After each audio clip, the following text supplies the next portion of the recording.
Hello and welcome to EBAday 2021. I'm Hannah Wallace and calling into our virtual studio to share insights from their recent white paper, Better Business Banking, Collaborating for Success, which looks at how collaboration is helping financial services providers deliver propositions fit for purpose. So calling in is Jon Levine, co-head of institutional banking for Banking Circle. So Jon, thank you very much for calling in. Well, thank you for having me. Good to have you on. So yes, over the last 12 months, we've seen banks rapidly change their digital trajectory, achieved through collaboration with specialists who've helped them meet their customer needs. And the challenge that now remains is to ensure the innovation and collaboration that became necessities in 2020 now becomes the norm moving forward, which leads me quite nicely into your research. So tell me, what did you discover and therefore predict will be the main struggles for banks in 2021? Let's start there. Sure. So if we start at a high level, the struggle within a bank is actually that the customer expectations and what banks want to deliver to their customers is rapidly changing.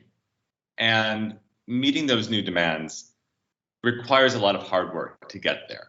And you have to do it with your existing tech stack, your existing limitations, an existing budget, existing resources. It's quite a lot to actually deliver in a relatively fast fashion. When it comes to the payments world where we specialize, I mean, there's huge regulatory change, huge innovation going on. It's really an exciting time with so much potential. But how do you do it all in some fashion that is achievable? What we found in some of the surveys we did is that banks really do believe that facilitating trade and international commerce are very topical. Most of their customers do, especially in a place like the UK, where we trade with a large currency zone that's not our own currency, that international payments are essential. Mm-hmm. And 2/3 to 3/4 of their customers do use those services, and it's regarded as very important. Of course. And is there anything banks can do to sort of fight back then? Or do you think they should move over and stick to the core offering maybe? Well, it's a really interesting question. I don't think banks should step aside. That's certainly not the answer. Nor would any bank CEO worth his or her salt say that. I think the question, though, is different today. What is a core offering? Mm-hmm. And that's a foundational question. So the customer thinks about the front end on how they interact with the bank. They are, to a degree, interested in the middle and back end from a security and a resilience perspective, but they don't see it. They somewhat rely on the bank to have control of their environment and to make sure it's safe and secure.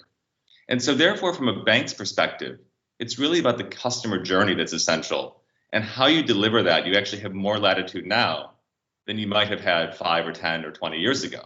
And you can pick different building blocks from different providers to stitch together a truly amazing offering.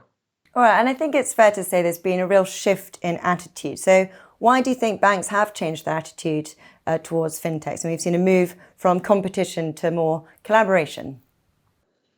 Yeah, I think that collaboration is the way of the future, and in fact has been embraced by banks for quite a long time. There's just so many things that have to be delivered. If you think about international payments, for example, you have to move money quickly and efficiently around the world. It requires tons of licenses, lots of technology, an AML control environment that really can root out money laundering and other nefarious activities. And it takes a lot of focus and a lot of capital to do it. And so actually partnering in the payments world is only speeding up. It's been around for a long time, but I think we're in the next generation, whereas banks focus more on what they think is their core, outsourcing the payments requirements of their customers is something that's top of the list. All right, and I like how you gave a bit of a history to it then. And do you think this is going to be a permanent shift or a temporary solution, especially while the pandemic persists? What about that? Yeah, I think this is here to stay. And as I said before, it's been here for a long time, right? And I think it's going to continue. It's just there's so many things that can be done, so many things that could be really fascinating for customers and deliver a great experience, and you can't build it all yourself. Or you could with a huge budget and tons of resources, but that's not a realistic proposition. It's much better to find ways to partner, to do things that are capital light for a bank, faster to execution. And actually, when you have economies of scale, often the resilience and the customer experience on a particular building block is better as well. So it's hard to see the downside, actually.